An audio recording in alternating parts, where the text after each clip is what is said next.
Isa itong example ng hindi maganda at hindi matalinong pagboto. Sabi dito, "Nak, sino ba dapat iboto ko sa May 12? Boom, tamad. Halatang hindi man lang niya alam kung paano bumoto. Kasi kung alam niya na kung paano bumoto, dapat tinignan niya na kung ano yung running values niya at dinoble check niya doon sa mga tumatakbong kandidato kung anong values yung aligned nung boboto at nung iboboto niya. And this is an inaccurate depiction of how people convince who to vote. Really.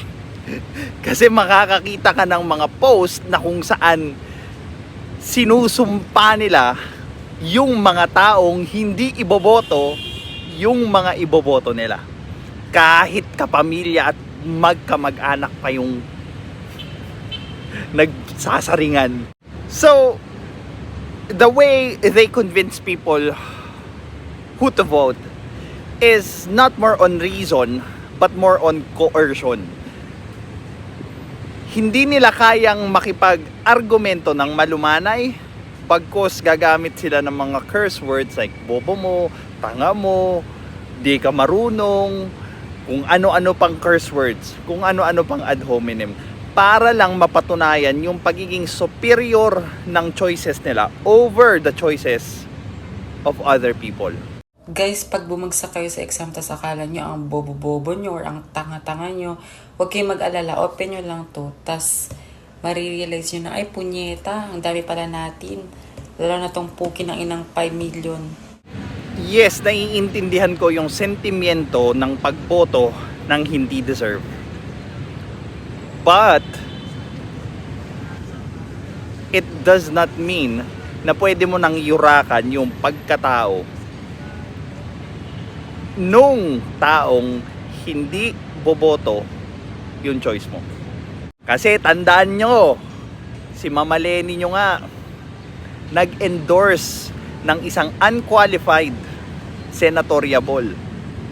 So ibig sabihin nun, pare-pareho or pantay-pantay na lang yung mga iniidolo nyong politiko. They will do things just for political survival. Nung planeta yan. Gago. Pero congrats po kay Kiko Bam. Ito lang po masasabi ko. The rest, pack you kayong lahat. And this reflects the characters of people when they are superior to other people. Or maybe, for the right term, they feel superior over other people. Now, nakakalungkot lang because they are proud that these newer generations are going to take over the Philippines.